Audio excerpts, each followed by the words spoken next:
എപ്പിസോഡിന്റെ തുടക്കത്തിൽ ഫാത്തിമ ടിലിയമ്മയെ കൊന്നതറിഞ്ഞ ബോയ്ഡ് ദൃശ്യം ജോർജ് കുട്ടിയെ പോലെ ആ സത്യം എല്ലാരിൽ നിന്ന് മറച്ചു വയ്ക്കാനും ഫാത്തിമയെ രക്ഷിക്കാനും പണ്ട് സേറയെ കൊണ്ടുവന്ന് അടച്ചിട്ട കാട്ടിലെ ക്യാബിനിലേക്ക് നടക്കുകയാണ്. അങ്ങനെ അവിടെ എത്തിയ ബോയ്ഡ് നടന്ന കാര്യങ്ങൾ വിശദമായി പറയാൻ ഫാത്തിമയോട് ആവശ്യപ്പെടുകയാണ്.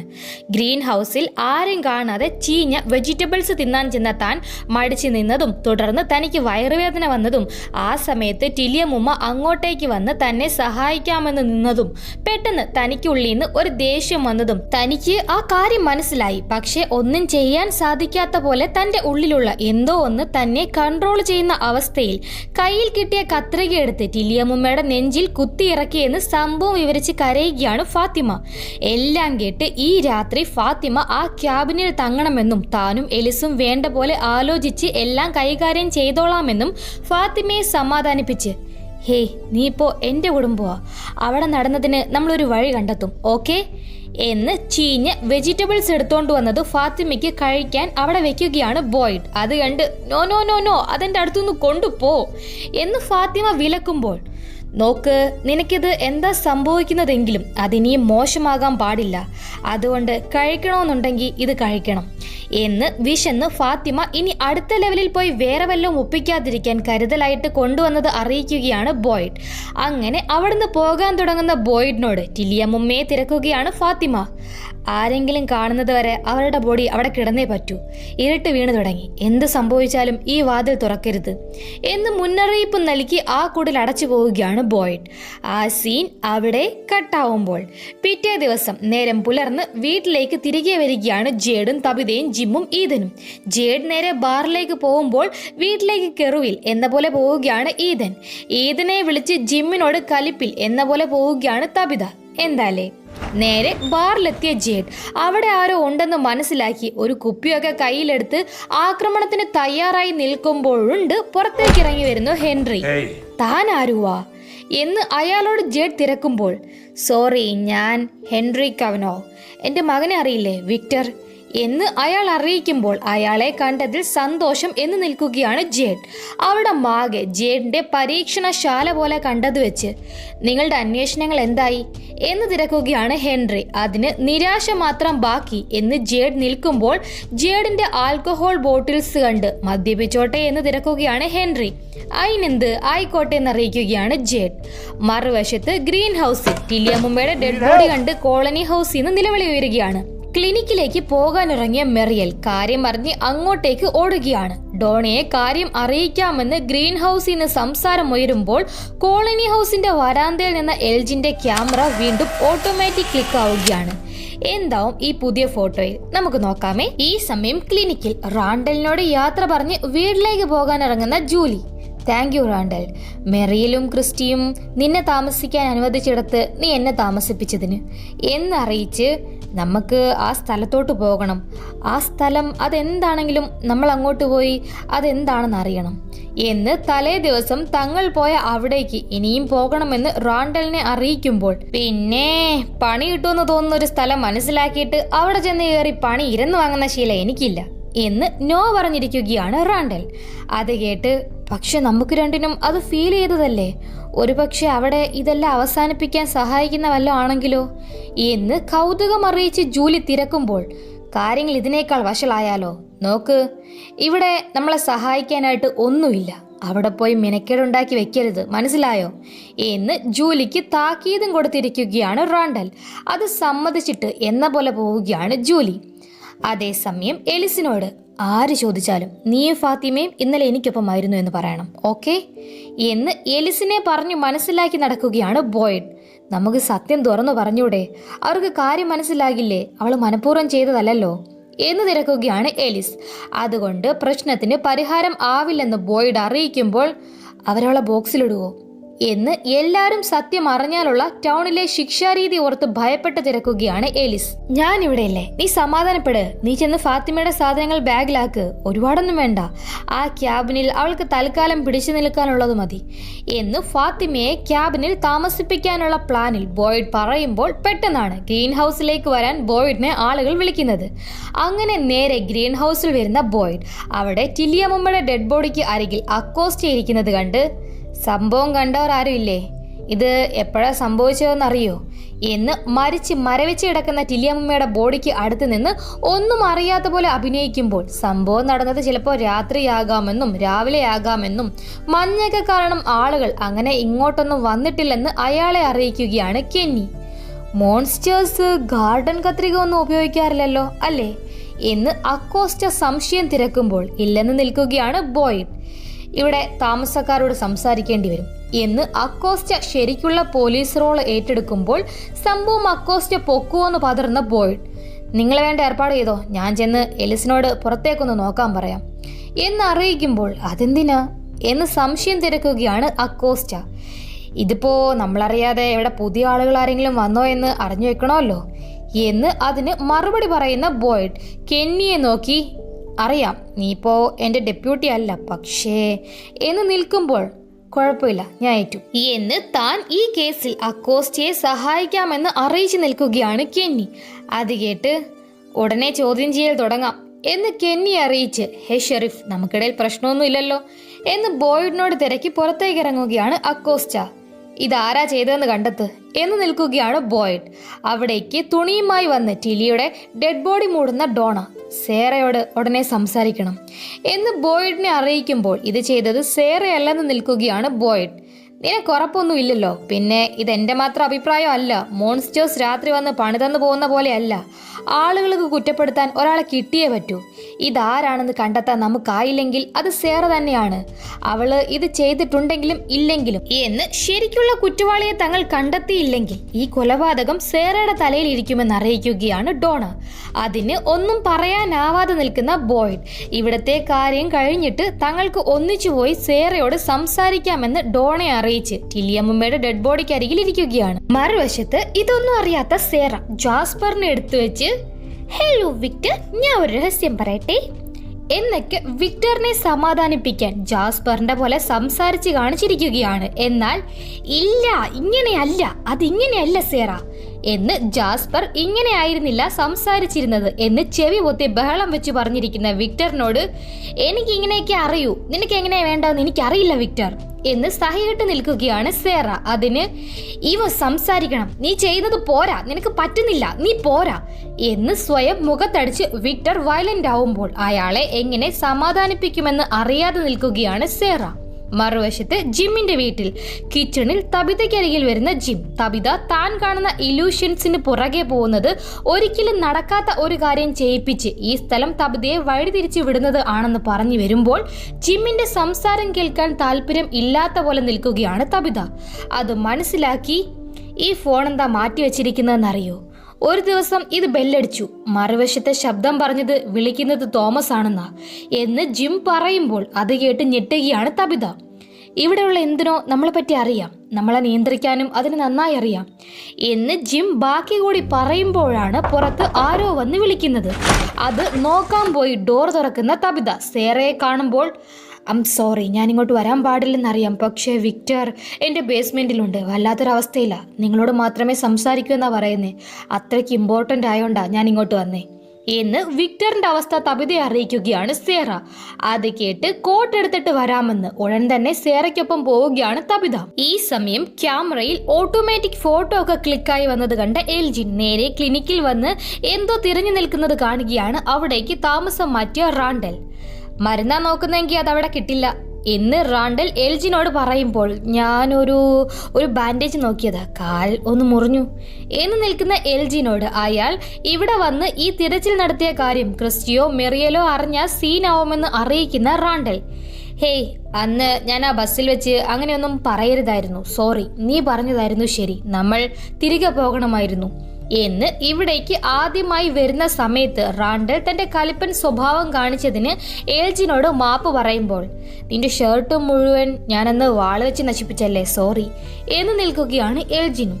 ശേഷം റാണ്ടൽ അവിടുന്ന് പോകുമ്പോൾ തനിക്ക് വേണ്ട എന്തൊക്കെയോ അവിടുന്ന് എടുത്തിരുന്നു എൽജിൻ.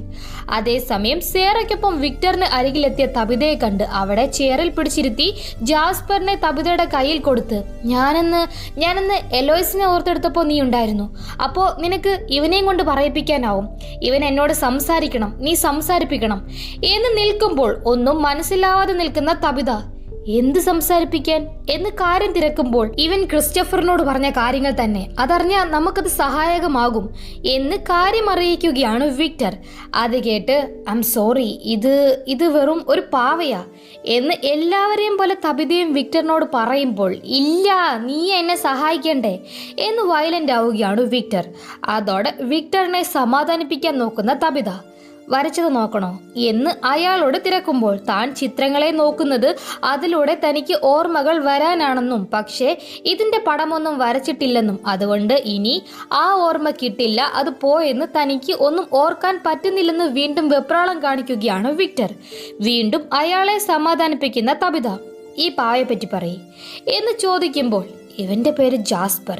ഒരിക്കൽ ഇവൻ നമ്മൾ അറിയേണ്ട കാര്യങ്ങൾ ക്രിസ്റ്റഫറിനോട് സംസാരിക്കുന്നത് ഞാൻ കേട്ടു, പക്ഷെ എനിക്കതെന്താണെന്ന് ഓർമ്മയില്ല എന്ന് വിവരിക്കുമ്പോൾ എന്നെ നോക്ക്, കഴിഞ്ഞ തവണ പോലെ തന്നെ നമുക്കൊന്നിച്ച് ഇതും ആലോചിക്കാം എന്നറിയിക്കുകയാണ് തബിത. ആ സീൻ അവിടെ കട്ടാവുമ്പോൾ ഈ സമയം വീട്ടിലേക്ക് തിരികെ വന്ന ജൂലി അച്ഛനെ കണ്ട് കാട്ടിൽ പോയിട്ട് എന്തായെന്ന് തിരക്കുമ്പോൾ വലിയ കോണമില്ലെന്ന് അറിയിക്കുന്ന ജിം. നിന്റെ അനിയൻ മുകളിലുണ്ട്, കുറച്ചു നേരം ഒന്ന് അവൻ്റെ കൂടെ ഇരിക്കാമോ എന്ന് ഈദിനെ ജൂലിയെ ഏൽപ്പിച്ച് പുറത്തേക്ക് ഇറങ്ങുമ്പോൾ എവിടെ പോകുക എന്ന് വിളിച്ചു തിരക്കുകയാണ് ജൂലി. എനിക്കൊരു കാര്യം ചെയ്യാനുണ്ട് എന്ന് അതിന് ജിം മറുപടി നൽകി അപ്പോഴേക്കും അവിടുന്ന് പോയിരുന്നു. അതോടെ ഈദന് അരികിൽ വരുന്ന ജൂലി റൂമിൽ നിലത്ത് വിഷമിച്ചിരിക്കുന്ന ഈദനെ കണ്ട് ഈദൻ നീ ഓക്കെ അല്ലേ എന്ന് തിരക്കി. ഈദൻ മൂഡ് ഓഫ് ആണെന്ന് മനസ്സിലാക്കി വേണേ നമുക്കൊരു കിടിലൻ സ്ഥലം വരെ പോവാം എന്നറിയിക്കുകയാണ് ജിം ഈദനെ നോക്കാൻ ഏൽപ്പിച്ച ജൂലി. അത് കേട്ട് ആകാംക്ഷയിൽ പോകാൻ തയ്യാറാവുകയാണ് ഈദൻ. ഈ സമയം ബാറിൽ വെള്ളമടിച്ചിരിക്കുന്ന ഹെൻറി തന്റെ ഭാര്യ മിറാണ്ടയ്ക്ക് ഈ സ്ഥലമൊക്കെ വിഷൻസ് ഉണ്ടാകുമായിരുന്നു എന്നത് ജേഡിനോട് പറഞ്ഞിരിക്കുമ്പോൾ താൻ ആ കഥയൊക്കെ അറിഞ്ഞതാണെന്ന് അയാളെ അറിയിക്കുകയാണ് ജേഡ്. അതിന് തന്റെ ഭാര്യയ്ക്ക് ഭ്രാന്താണെന്ന് താൻ കരുതിയതും അവരെ വിശ്വസിക്കാഞ്ഞതും കുറ്റബോധത്തിൽ പറയുന്നതാണെന്ന് ഹെൻറി ബാക്കി കൂടി അറിയിക്കുമ്പോൾ ഇനി പാസ്റ്റ് ആയവർക്ക് ഇരിക്കാം, അല്ലാണ്ടെന്താ എന്ന് അയാളെ പുച്ഛിക്കുകയാണ് ജേഡ്. ജേഡിനോട് ഇതെല്ലാം നീ സോൾവ് ചെയ്യുമെന്ന് തോന്നാൻ എന്താ കാരണം? ബുദ്ധിമാന്മാർ കുറെ പേർ ശ്രമിച്ചതല്ലേ എല്ലാം എന്ന് തിരക്കി ഹെൻറിയും പുച്ഛിക്കുമ്പോൾ എനിക്ക് അവരെക്കാൾ ബുദ്ധിയുണ്ട് എന്ന് ഓവർ കോൺഫിഡൻസിൽ അറിയിച്ചിരിക്കുകയാണ് ജേഡ്. ആ സമയത്താണ് അവിടേക്ക് ജിം കയറി വന്ന് മതി എല്ലാം എവിടെ നിർത്തണം, മനസ്സിലായോ നിനക്ക് എന്ന് ജേഡിനോട് ചൂടാവുന്നത്. കാര്യം മനസ്സിലാവാതെ ജേഡ് നിൽക്കുമ്പോൾ നീ ആരാ കോപ്പയെ എൻ്റെ ഭാര്യയും മോനെയും കാട്ടിലേക്ക് ഉന്തിത്തള്ളി കൊണ്ടുവരാൻ എന്ന് കാര്യം അറിയിച്ച് ദേഷ്യപ്പെടുകയാണ് ജിം. ലാസ്റ്റ് ആയിട്ട് പറയുക, തബിതയുടെ തലയിലേക്ക് ഇവിടുത്തെ രക്ഷകയാവാനുള്ള ഐഡിയാസ് നിറയ്ക്കാൻ നിന്റെ ആവശ്യമില്ല, മനസ്സിലായോ എന്നുകൂടി താക്കീത് കൊടുക്കുമ്പോൾ കൈയെടുക്കടാ നാറി, നിന്റെ പെണ്ണുപിള്ളയുടെ തലയെ ഐഡിയാസ് നിറയ്ക്കാനോ? അവളെന്താ പൊട്ടയാ? ജിം അവളാ ഇങ്ങോട്ട് വന്നത്, ഓക്കെ?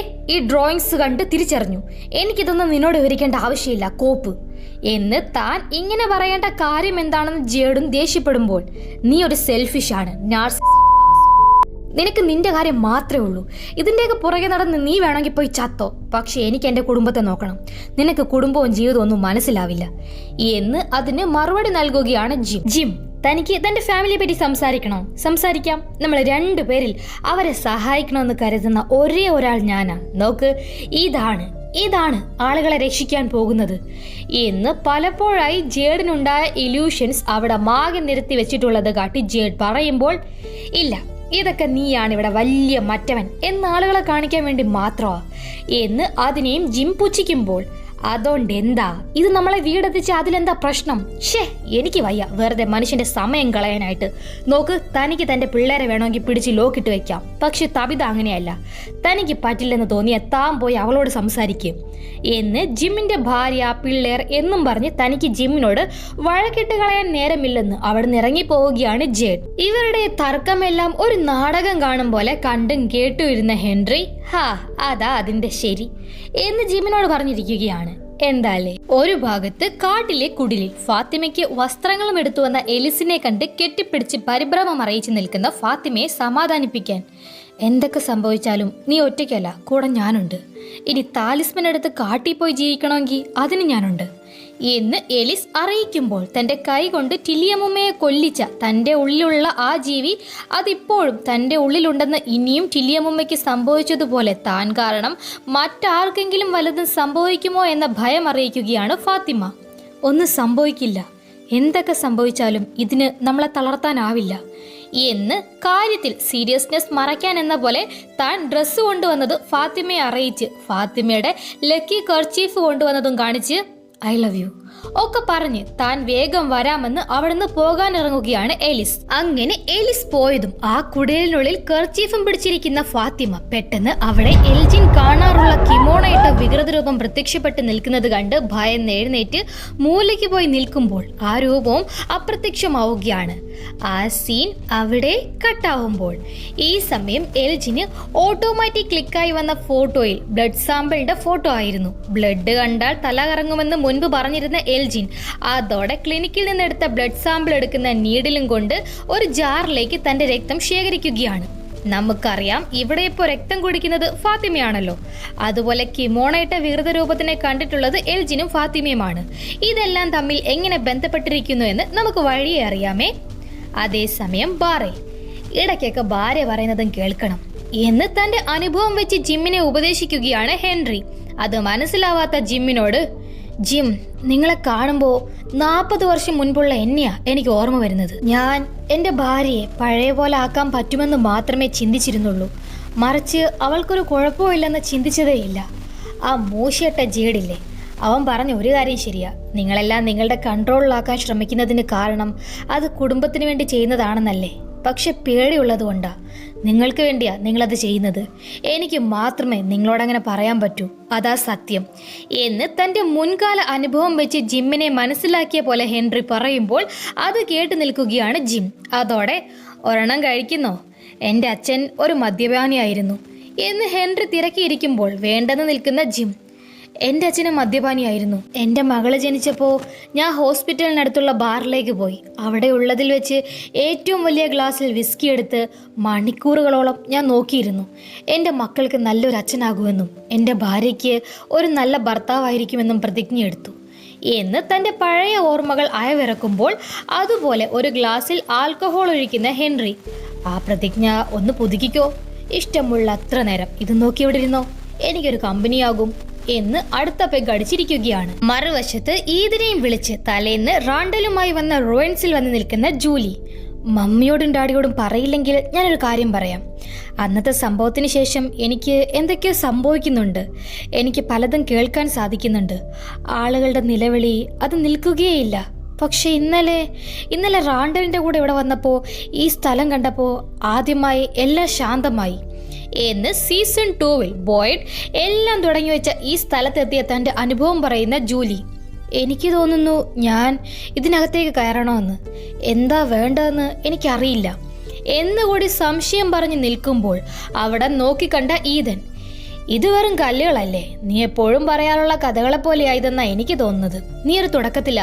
ഹീറോ എപ്പോഴും ധൈര്യം കാണിക്കണം. നിനക്ക് പോകണമെങ്കിൽ നമുക്ക് ഒരുമിച്ച് പോകാം എന്ന് കൊച്ചുകായിൽ വലിയ വർത്തമാനം പറഞ്ഞ് ജൂലിക്ക് കോൺഫിഡൻസ് കൊടുത്ത് അവിടേക്ക് പോകാൻ പ്രേരിപ്പിക്കുകയാണ് ഈതൻ.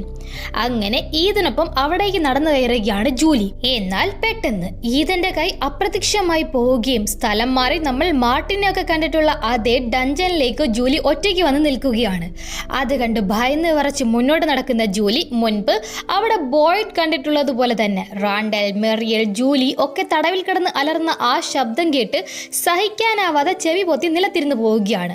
പക്ഷെ ജൂലിയുടെ ശരീരം ആ റൂയിൻസിൽ തന്നെ സീഷേഴ്സ് വന്ന് നിലത്ത് വീണ് കിടന്ന് പിടയുകയാണ്. ഇത് ശരിക്കും വിഷനാണോ, ഹാലൂസിനേഷൻ ആണോ, അതോ ജൂലിയുടെ ഉപബോധ മനസ്സ് സമയത്തിലൂടെ സഞ്ചരിച്ച് ടൈം ട്രാവൽ ചെയ്തതാണോ എന്ന് നമുക്ക് ഉറപ്പിച്ചു പറയാൻ സാധിക്കാത്ത അവസ്ഥ. ജൂലിക്ക് എന്തു പറ്റിയെന്ന് മനസ്സിലാവാത്ത ഈതൻ സഹായത്തിനായി വിളിച്ചു നിൽക്കുകയാണ്. തൻ്റെ മക്കൾക്ക് എന്തായെന്നൊന്നും അറിയാതെ വിക്ടറിനെ ഹെൽപ്പ് ചെയ്യാനിരിക്കുന്ന തബിത. വിക്ടർ, ജാസ്പർ സംസാരിക്കുമ്പോൾ നീ എവിടെയായിരുന്നെന്ന് ഓർമ്മയുണ്ടോ എന്ന് വിക്ടറിനോട് തിരക്കുകയാണ്. അതിന് താൻ ഏതോ ബേസ്മെന്റിലായിരുന്നു, അവിടെ ഇരുട്ടായിരുന്നു എന്ന് മറുപടി നൽകുകയാണ് വിക്ടർ. ബേസ്മെന്റിൽ നീ എന്ത് ചെയ്യുമായിരുന്നു എന്ന് വീണ്ടും തബിത ചോദിക്കുമ്പോൾ തനിക്ക് അത് ഓർമ്മയില്ലെന്ന് വീണ്ടും വെപ്രാളപ്പെടുകയാണ് വിക്ടർ. എല്ലാം കേട്ട് അവിടെ നിൽക്കുകയാണ് സേറ. വിക്ടറിനെ സമാധാനിപ്പിച്ച്, ജാസ്പർ സംസാരിക്കുന്നത് കേട്ട അന്ന് പുറത്ത് എങ്ങനെയായിരുന്നു എന്ന് തബിത തിരക്കുമ്പോൾ, നല്ല സൂര്യപ്രകാശമുള്ളൊരു ദിവസമായിരുന്നു. ഞങ്ങൾ ഹൈഡ് ആൻഡ് സീക്ക് കളിക്കുമായിരുന്നു. എലോയിസ് അതിൽ മിടുക്കിയായിരുന്നു. എത്ര നോക്കിയാലും എനിക്ക് അവളെ കണ്ടുപിടിക്കാനേ സാധിക്കത്തില്ലായിരുന്നു എന്ന് ആ ഓർമ്മ കിട്ടി വിക്ടർ പറയുമ്പോൾ, ഓക്കെ, അന്ന് നീ എവിടെയാ അവളെ തിരഞ്ഞത് എന്ന് തിരക്കുകയാണ് തബിത. ബാറിൽ, ഡൈനറിൽ, വീടുകളിൽ, ചർച്ചിൽ, എല്ലായിടത്തും നോക്കി. ചർച്ചിൽ നോക്കി. മുൻപൊരിക്കലും അവൾ അവിടെ ഒളിച്ചിട്ടില്ല. ആ സ്ഥലം അവൾക്ക് പേടിയാണെന്ന് പറഞ്ഞിരുന്നു. ആ ചർച്ചിൽ വെച്ച ജാസ്പർ ക്രിസ്റ്റഫറിനോട് സംസാരിക്കുന്നത് ഞാൻ കണ്ടത് എന്ന് ഓർമ്മയും കിട്ടി പറയുകയാണ് വിക്ടർ. അപ്പോൾ നമ്മൾ ഇതുവരെ ചിന്തിച്ചതുപോലെ ടണൽസിലല്ല ഇതെല്ലാം നടന്നത് എന്ന് സാരം. മറുവശത്ത് ഓരോ വീടുകളിലായി ആളുകളെ ചോദ്യം ചെയ്തിരിക്കുകയാണ് അക്കോസ്റ്റ. അവരോട്, ഈ നാട്ടിലൊരു കൊലപാതകമുള്ളപ്പോൾ നിങ്ങളെന്താ അവരെ ചോദ്യം ചെയ്യാത്തത് എന്ന് തിരക്കുകയാണ് ആ വീട്ടിലുള്ളവർ. അത് മനസ്സിലാവാതെ അക്കോസ്റ്റ ഇരിക്കുമ്പോൾ, ഓ, സേറയുടെ കാര്യം അറിയില്ലേ? നിങ്ങളെന്തിനാ ഞങ്ങളെ ചോദ്യം ചെയ്യുന്നത്?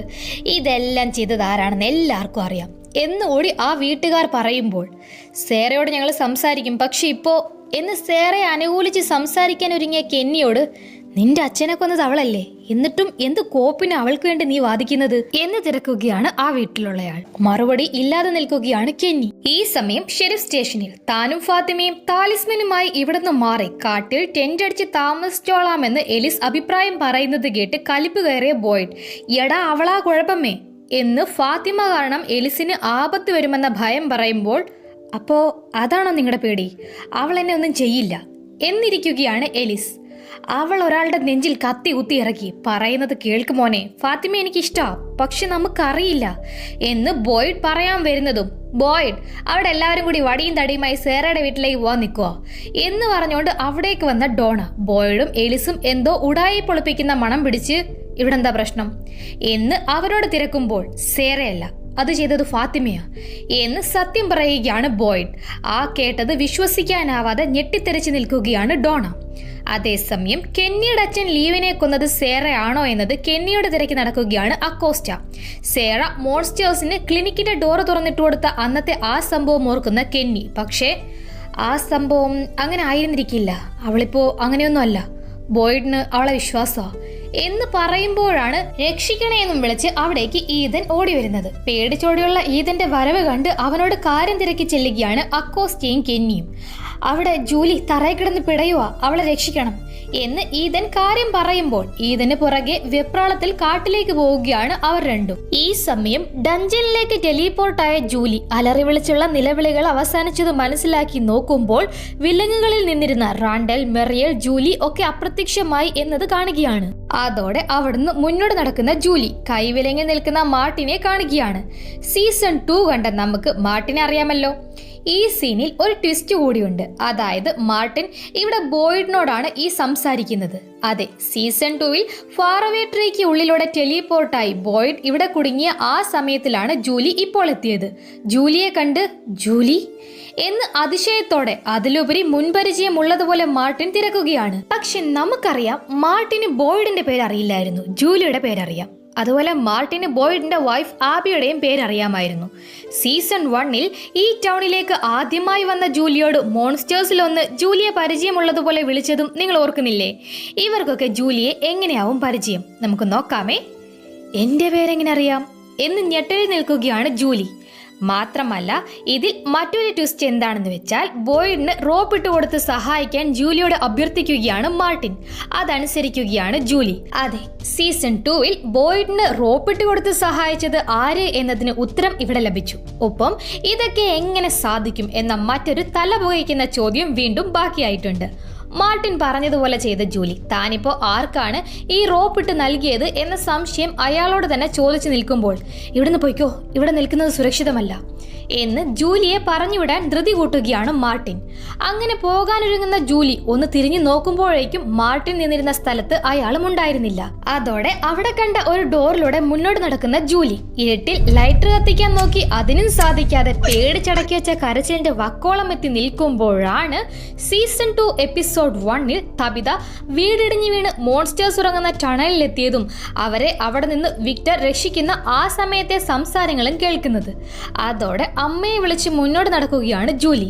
പക്ഷെ പെട്ടെന്ന് മറ്റൊരു സ്ഥലത്തെത്തുന്ന ജൂലി അങ്കൂയ് കുട്ടികളുടെ അങ്കൂയ് അങ്കൂയ് എന്ന സംസാരവും കൂട്ട നിലവിളിയുമാണ് പിന്നീട് കേൾക്കുന്നത്. ആ ശബ്ദം കേട്ട് ജൂലി ഭയന്ന് നിൽക്കുമ്പോഴാണ് സീഷേഴ്സ് വന്ന് പിടയുന്ന ജൂലിക്കരികിൽ അക്കോസ്റ്റയും കെന്നിയും എത്തുന്നതും ജൂലിയെ ആ സ്ഥലത്ത് നിന്ന് എടുത്തോണ്ടു പോകാൻ ഒരുങ്ങുന്നതും പെട്ടെന്ന് ആ ഒരു സ്ഥലത്തിന് പുറത്തെത്തുന്ന ജൂലി ദുസ്വപ്നം കണ്ട് ഉണർന്നതുപോലെ സ്വബോധം വീണ്ടെടുത്ത് ഈദിനെ കെട്ടിപ്പിടിക്കുകയാണ്. ഒരുപാട് ചോദ്യങ്ങൾ ബാക്കി വെച്ച് ആ സീൻ അവിടെ കട്ടാവുമ്പോൾ ഈ സമയം ബോയ്ഡിൽ നിന്ന് കാര്യങ്ങളെല്ലാം അറിഞ്ഞ ഡോണ ഫാത്തിമയെ ഇവിടേക്ക് തിരികെ കൊണ്ടുവരാൻ ബോയ്ഡിനോട് ആവശ്യപ്പെടുകയാണ്. പക്ഷെ അത് സാധ്യമല്ലെന്ന് നിൽക്കുകയാണ് ബോയ്ഡ്. നോക്ക്, ഫാത്തിമ എൻ്റെ മോളെ പോലെയാ, പക്ഷെ നമ്മളെ വിശ്വസിച്ചിവിടെ ഒരു ടൗൺ നിറയെ ആളുകളുണ്ട് ബോയ്ഡ്. നീ ഇത് മറച്ചു വെച്ച് നാളെ ഒരു ദിവസം ആളുകൾ കണ്ടുപിടിച്ചാലുള്ള അവസ്ഥ എന്ന് തെറ്റിനെ മറച്ചു വെച്ച് തങ്ങളും കൂടുതൽ തെറ്റുകാർ ആവരുതെന്ന് ഡോണ നിൽക്കുമ്പോൾ സേറയുടെ കാര്യം എല്ലാവരും മനസ്സിലാക്കി ഉൾക്കൊണ്ടതുപോലെ ഇതും അങ്ങ് ക്ഷമിച്ചോളുമെന്ന് നിൽക്കുകയാണ് ബോയ്ഡ്. അത് കേട്ട് സേറയുടെ കാര്യം നീ അങ്ങനെയാണോ കരുതിയേ? എങ്കിലില്ല, ആർക്കും ഉൾക്കൊള്ളാൻ സാധിച്ചിട്ടില്ല. പിന്നെ നീ പറഞ്ഞതുകൊണ്ട് അവർ അത് വിഴുങ്ങിക്കളഞ്ഞു. പക്ഷെ ഇനി നീ എങ്ങനെ പറഞ്ഞാലും ഒരു കാര്യം ഉണ്ടാവില്ല, കാരണം നിന്നെ ആർക്കും ഇപ്പോൾ വിശ്വാസമില്ല എന്ന് റിയാലിറ്റി ഉൾക്കൊള്ളാൻ ബോയ്ഡിനോട് ഉപദേശിക്കുകയാണ് ഡോണ. എല്ലാം കേട്ട് ഞാൻ ഏറ്റോളാം, ഞാനാ ഇത് ചെയ്തത് എന്ന് ഫാത്തിമയെ രക്ഷിക്കാൻ കുറ്റമേറ്റെടുത്ത് മുന്നോട്ട് വരികയാണ് എലിസ്. അതുകൊണ്ടൊന്നും കാര്യമില്ല. ഒന്നുകിൽ ഭീകരമായ എന്തോ ഫാത്തിമയുടെ ഉള്ളിൽ വളരുന്നുണ്ട്, അല്ലെങ്കിൽ ഈ സ്ഥലം അവളുടെ മനസ്സിന്റെ താളം തെറ്റിച്ചിട്ടുണ്ട്. എന്താണെങ്കിലും ഇത് വീണ്ടും സംഭവിക്കാം എന്ന്. നടന്നതൊക്കെ അമാനുഷികമാണെങ്കിലും ഭ്രാന്താണെങ്കിലും ഫാത്തിമയുടെ മാറ്റം അതിനിയും ആവർത്തിക്കപ്പെടും എന്ന് ഫാത്തിമ അപകടകാരിയാണെന്ന് നിൽക്കുകയാണ് ഡോണ. പക്ഷെ ഫാത്തിമ കാരണം ആർക്കും ഒരു പ്രശ്നവും ഉണ്ടാവാതെ ഇനി താൻ നോക്കിക്കൊള്ളാമെന്ന് ഏറ്റു നിൽക്കുകയാണ് ബോയ്ഡ്. എന്നാൽ ഇമോഷണലി വീക്കായി ചിന്തിക്കുന്ന ബോയ്ഡിനോടോ എലിസിനോടോ ഒന്നും പറഞ്ഞു മനസ്സിലാക്കാൻ സാധിക്കില്ലെന്ന്. ബോയ്ഡ്, നീ ഇതെല്ലാവരോടും പറഞ്ഞില്ലെങ്കിൽ ഞാൻ പറയും, എന്നെ കൊണ്ടത് ചെയ്യിക്കരുത് പ്ലീസ് എന്ന് തന്റെ തീരുമാനം അറിയിച്ച് ഇറങ്ങി പോവുകയാണ് ഡോണ. എന്ത് വേണമെന്ന് അറിയാതെ ഒരു നിമിഷം നിൽക്കുന്ന ബോയ്ഡിനോട് ഇനി എന്ത് വേണമെന്ന് തിരക്കിയിരിക്കുകയാണ് എലിസ്. നിനക്ക് കൊണ്ടുപോകാൻ സാധനങ്ങൾ വേണ്ടേ എന്ന് അവസാനം എലിസിന്റെ ആവശ്യം സമ്മതിച്ചു പോവുകയാണ് ബോയ്ഡ്. മറുവശത്ത് സേറയും തബിതയുമായി ചർച്ചിലേക്ക് വരുന്ന വിക്ടർ ബേസ്മെന്റിലേക്കുള്ള സ്റ്റെപ്പ് ഇറങ്ങുന്നതിനൊപ്പം തന്റെ ഫ്ലാഷ് ബാക്കിലേക്ക് പോവുകയാണ്. അന്ന് ഈ ബേസ്മെന്റിൽ ക്രിസ്റ്റോഫർ സംസാരിച്ചതും ദേഷ്യപ്പെട്ടതും ജാസ്പർ എന്ന ഡോളിനോടായിരുന്നില്ല, പകരം ബോയ് ഇൻ വൈറ്റിനോടായിരുന്നു. ആ സത്യം ഓർമ്മ വന്ന വിക്ടർ അവസാനത്തിലേക്കുള്ള ഉത്തരങ്ങൾ ആരംഭത്തിൽ തന്നെയുണ്ട്. എല്ലാം ആരംഭിച്ചത് ആ കുട്ടികളിൽ നിന്നാ. അവരുടെ പ്രിയപ്പെട്ടവർ, അവർ വിശ്വസിച്ചവർ അവരോട് ചെയ്തത് എന്ന് പറയുമ്പോൾ ആര് എന്ത് ചെയ്തെന്ന വിക്ടർ എന്ന് ഇടയ്ക്ക് കയറി തിരക്കുകയാണ് തബിത. തനിക്ക് ബോയ് ഇൻ വൈറ്റ് പറഞ്ഞു കേട്ടത് ഓർത്തു പറയാനല്ലേ പറ്റൂ എന്നതിന് മറുപടി പറയാത്ത വിക്ടർ. ഇരുട്ടത്താണ് ആ കുട്ടികൾ ജനിച്ചത്, ഇരുട്ടത്ത് തന്നെ അവർ കൊല്ലപ്പെടുകയും ചെയ്തു. പക്ഷേ അവരെ സ്നേഹിച്ചിരുന്ന ഒരാൾ അവർക്ക് ഒരു കഥ പറഞ്ഞു കൊടുത്തു. ആ കഥ അവർക്ക് പ്രതീക്ഷ നൽകി. അങ്ങനെ കല്ലുകളിൽ കിടക്കുമ്പോൾ അവരുടെ ആ പ്രതീക്ഷ വേരുകളായി മാറി. അതൊരു സിമ്പലായി.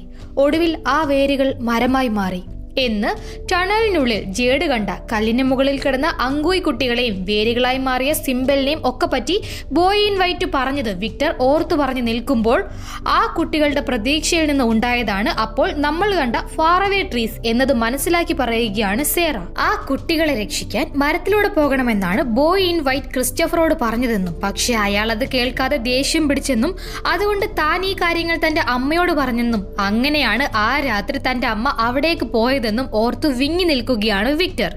ആ സീൻ അവിടെ കട്ടാവുമ്പോൾ കാടിനുള്ളിൽ ബോയ്ഡിനും എലിസിനും മാത്രം അറിവുള്ള ഫാത്തിമ ഒളിവിൽ താമസിക്കുന്ന സ്ഥലത്തേക്ക് ക്യാമറയിൽ ഓട്ടോമാറ്റിക് ക്ലിക്കായി വന്ന ഫോട്ടോ വെച്ച് വന്ന് നിൽക്കുന്ന എൽജിൻ ഫാത്തിമയെ വിളിച്ച് അതിനുള്ളിലേക്ക് കയറുകയാണ്. അപ്രതീക്ഷിതമായി എൽജിനെ അവിടെ കണ്ട് അമ്പരന്ന് നിൽക്കുകയാണ് ഫാത്തിമ. ഈ സമയം ഫാത്തിമയ്ക്ക് അരികിലേക്ക് പുറപ്പെട്ട് നടന്നു വരുന്ന എലിസിനോട് ഫാത്തിമയുമായി ഒരുപാട് ദൂരം പോകരുത്, എന്നാൽ ഇവിടുന്ന് ഒരുപാട് അടുത്തും വരരുത്, ആഴ്ചയിൽ 2 തവണ താൻ സാധനങ്ങൾ കുടലിൽ എത്തിക്കാമെന്നും എന്തെങ്കിലും വേണമെങ്കിൽ ഒരു നോട്ട് എഴുതി വെച്ചാൽ മതിയെന്നും ഒക്കെ പറഞ്ഞു നടക്കുന്ന ബോയ്ഡ്. നോക്ക്, കാര്യങ്ങൾ കൈവിട്ടു പോകുമെന്ന് തോന്നിയാൽ നീ എനിക്ക് വാക്കുതാ എന്ന് ഫാത്തിമയുടെ ഈ മാറ്റത്തിൽ അവൾക്കൊപ്പം മകനെ വിടാനുള്ള പേടിയിൽ ബോയ്ഡ് നിൽക്കുമ്പോൾ ഞാൻ ഈ ചെയ്യുന്നത് ഡാഡിക്ക് ഇഷ്ടമില്ലെന്നറിയാം, പക്ഷേ മമ്മി മുൻപ് അങ്ങനെയൊക്കെ ചെയ്തപ്പോൾ മമ്മിയെയും കൂട്ടി ഇതുപോലെ ഓടിപ്പോകാൻ പറ്റിയിരുന്നെങ്കിൽ ഡാഡ് അന്നെന്ത് ചെയ്തേനെ എന്ന് താൻ തൻ്റെ ഭാര്യയെ സംരക്ഷിക്കുകയാണെന്ന് അറിയിച്ച് നടക്കുന്ന എലിസ് ആ വിഷയം മാറ്റി ബോയ്ഡുമായി മുന്നോട്ട് നടന്ന് കുടിലിന് മുൻപിൽ എത്തുന്നതും ആ കുടിൽ തുറന്നു കിടക്കുന്നത് കണ്ട് ഫാത്തിമയെ വിളിച്ച് അവിടേക്ക് ഓടുകയാണ്. ഫാത്തിമ അവിടെ എങ്ങും ഇല്ല എന്നത് മനസ്സിലാക്കി അടുത്ത ഞെട്ടലിൽ നിൽക്കുകയാണ് ബോയ്ഡ്.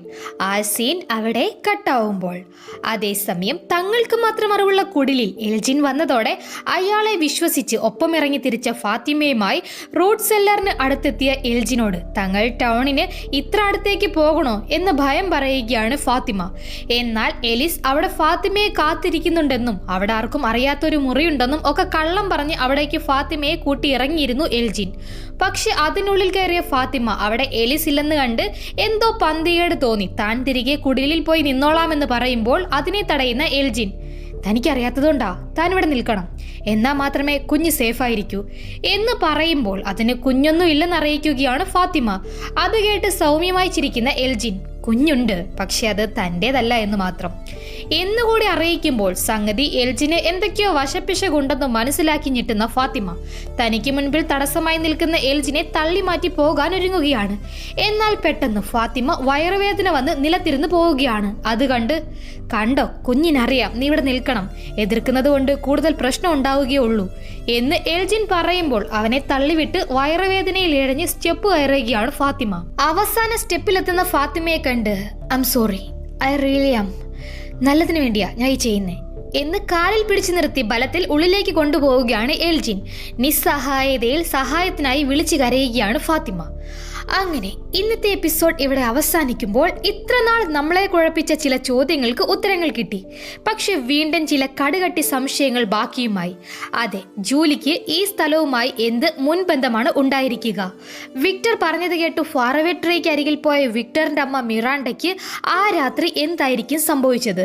അങ്കോയ് കുട്ടികൾക്ക് ഇങ്ങനെയൊക്കെ സംഭവിക്കാനുള്ള കാരണം എന്താണ്? എല്ലാത്തിനുപരി ഫാത്തിമയുടെ വയറ്റിൽ വളരുന്നത് എന്താവും? കാത്തിരിക്കുക, കഥ തുടരും. Till then, it's your Hyra signing off. Bye.